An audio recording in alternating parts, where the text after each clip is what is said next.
Nakulimlim na umaga. Lakas ng ulan magdamag. Kaya, ayun, buti nga tumila na.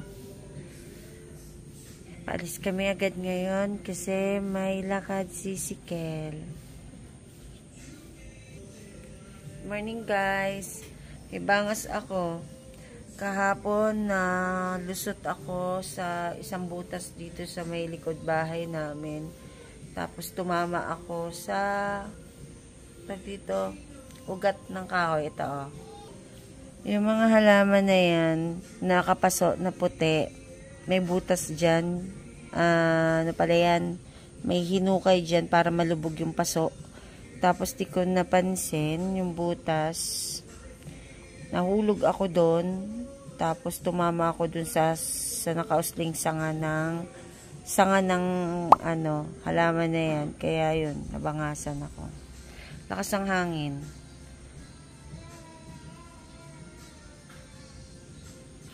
Mag-asikaso lang ako tapos yun. Alis na kami. Ganda, diba? Mga taniman ng pinya. Biyahe na kami papuntang Mall of Asia. Sa lakad ni Sikel. Ayan, yung way na yun papunta yung Palace in the Sky. Diba dito ang gaganda? Ang ganda. Oh. Ayan din yung variegated na sabi ko parang umbrella. Oh, yun ang variegated. Ano na yun? Bonsai?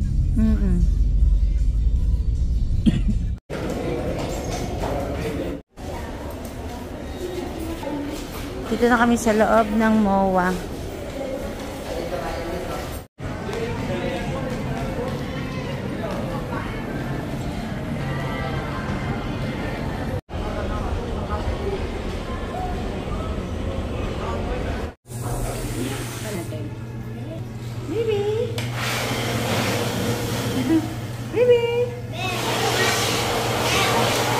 Automatic. Oh, galing ah. Oh. Maghahanap kami ng makakainan namin kasi di pa kami nagla-lunch. Si Sikel humiwalay na sa amin. Pumunta siya doon sa classmate niya na na nandun kanina sa IKEA din kasi kasama yung family. So, yun. Magkikita na lang kami mamaya. Ito pala sa labas ng MOA, ang maraming kainan. So, yun. Maghahanap kami ng pwede naming makainan. Sobrang daming tao. Kaya dito kami sa Iceberg. Magla-lunch. Meron din naman silang mga meals. Kasi sobrang daming tao talaga. Kapag nagpa-reserve kami, umaabot ng... Uy! Pag nag-reserve kami, pinakamababa namin, number 8, sa magpapa-reserve pa lang. So, nag-try kami dyan sa Congo Grill, ganun din, pang 8 kami dyan. Kaya dito kami sa Iceberg para ayun, walang pila, nakaupo agad kami. Ayan.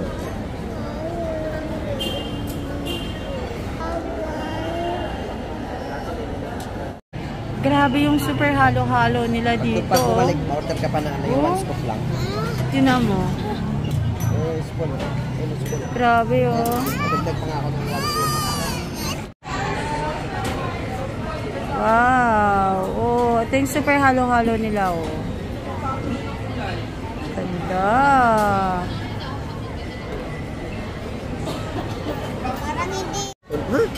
Ano? Ito sa'yo, ganito. Ay, meron na rin pala kay sisig. Oo, yun. Ay, sarap niyan. Kay Daddy Korean beef. Please ah. Sarap?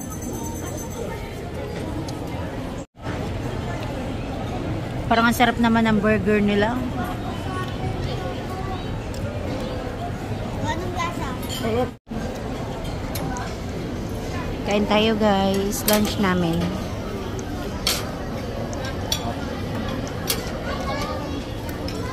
Very good. Ayun. Uy. Uy, sayon eh. Uy, sayon oh. Wow. Bilan natin si Lysing. Pati ma'am yung light pink ko. Iyan lang, kahit lang yan kuya. Yan na lang. Papili. Mas maganda yung Hindi pwede pagpalitin yung una, no? Pagka parehas lang naman. O, pili ka atin. Baby company to. Yeah, may rainbow. Ayan, yung pink? Alin, pink o ano?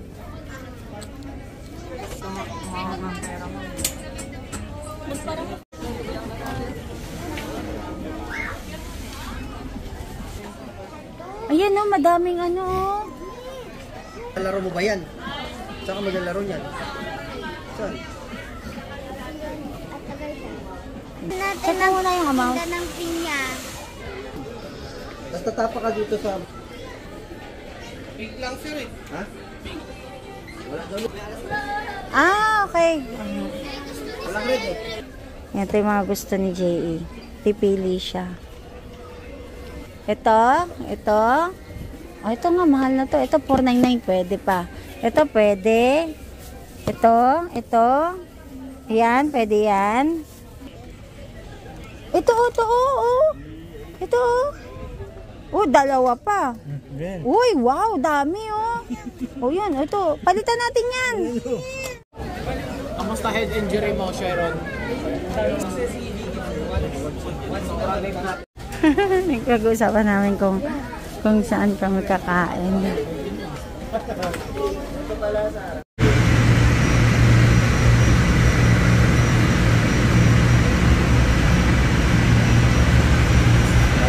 Dito muna kami, dumaan kami dito sa may Pure Gold, Pureview. Saan yun? Oo. Kagaling lang namin ng mga inasal, pero pagkain pa rin niisip nitong katabi ko. Baby!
Kita ng blooms.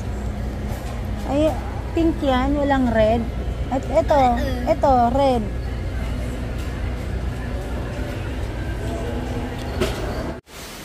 Kumawasis. Lalalala. Pwede pas mo. Wow! Lalalala, bilis!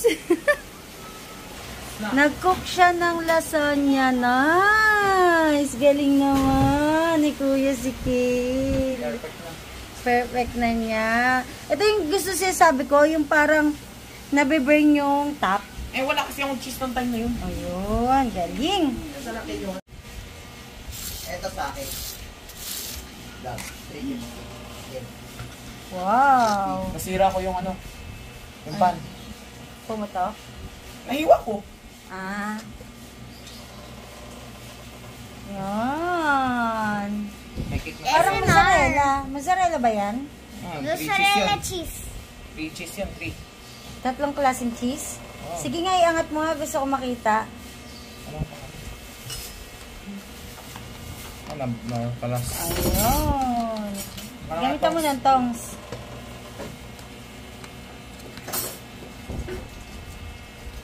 Hala ka! Sira pa sa oil. At least meron. Na-squished. Today, isasali siya sa Mr. and Mrs. Kalikasan. Ay, Mr. and Miss Kalikasan. Ayan, nire-represent niya yung, hanggang grade 1 to ano to. May powder pa kasi yung chin mo. Practice ka, ha? Hi! Ano to? Made of straw, plastic cups, ano pa ba? Plastic spoons. Ito yung sa likodan niya. Ay, lang. Tilikodan mo yan. Gawa siya sa mga kutsara, plastic spoons. Yan. Malaki sa kanya kaya sa likod na lang nag-adjust. Tapos ito made of paper. Harap ka dito, Liz. Harap ka. Sa harapan niya, ito mga straw, ginawang flowers. Tapos ito straw. Karton to sa likodan, karton. Tapos, ayan, straw. Straw yan na, shape ng flowers. Yan, tapos, yan. Straw. Nihintay na lang niya yung sundo niya. Good evening. Tagaytay na kami. Hindi na ako nag-video. Ay, hindi na ako nag-video nung biyahe kami. Dilim din naman kasi. Hello, baby! Si Puti naman. Yun! Binili niya sa Sa Ilocos ba ito de binili? Tumba-tumba ko. Actually, dito ko siya ipopwesto. Magwalis lang ako. Mga bato? Diyan na lang. Yun!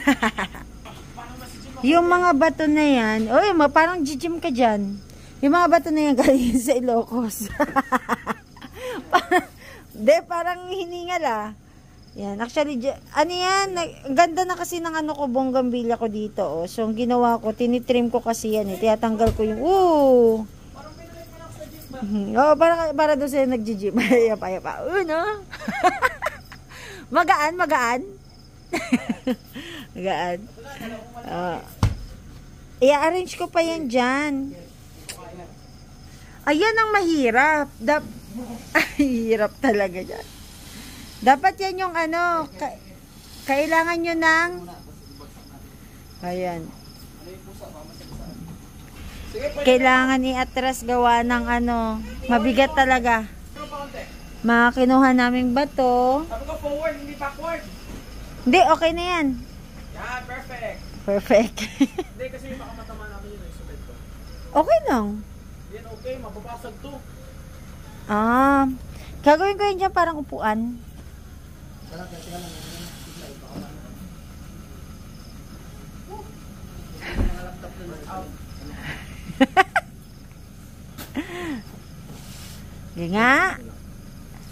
Sige nga. Laglag lang talagang niyan, bagsak. Paa. Boom. Ayun. Laki kasi niyan talaga. Yan yung gagawin ko para lamesa dyan. May isa pa. Yun. Bukotse. Ganun lang talaga. Gulong-gulong. Sir tayo sila. Wow! Yan. Kasi kailangan Ganda.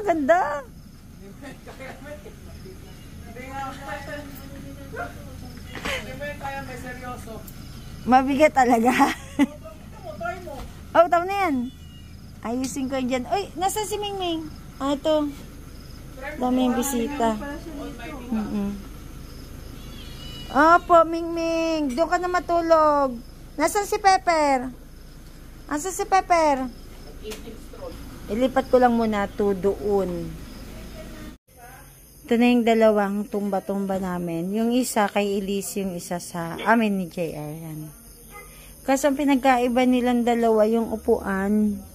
Hindi ko sure kung katagalan matibay yung ganitong style. Pero ito kasi kay Elise, ratan talaga. Yung pinakaupuan niya. Kulang lang to sa barnis. Ayan, parang feeling ko matibay ito. Pero ewan ko lang din. Pero matagal na kasi ito ko Kay Elise, 2 taon na. Ito yung bagong bili. Pero, parang binubukbuk. Ano to, kawayan? O yan to. Pabarnisya na lang namin, baka bukas. Isang liit. Yan, pag namin, relax para sa view. Diyan. Bukas ko na lang ayusin yung mga bato. Pero definitely, dyan talaga ang pwesto ng mga yan. Ano yan eh, parang gagawin kong bench namin. So, yung iba, basta bukas i-design ko siya. Para minsan kung gusto namin magtambay-tambay dyan, pwede. Medyo gumanda-ganda na yung mga damo-damo. Ayan, tumutubo na. Lagi kasi nga umuulan dito. Ayan, si daddy nandun pa. Bukas na ako mag-check ng mga halaman ko. Tsaka bukas, magtitrim-trim din ako. Pakita ko pala sa inyo yung harap namin. Yung nilagyan ng accent para may idea lang din kayo. Baka gusto nyo yung type nyo yung design namin. Ayan. Pero ano pa lang yan? Unang coat. Diba? Ano ba yung walis namin? Yan, nilagyan namin siya ng accent para may konti namang, hindi siya plain. Para kahit pa paano meron lang. Kaso yun, meron pa siyang ano, hindi pa maayos, kalat-kalat pa. Kasi first coat pa lang yata siya. Tsaka ito, yung sa frame, ayan, lilinisin pa siya. So, bukas yan yung assignment namin.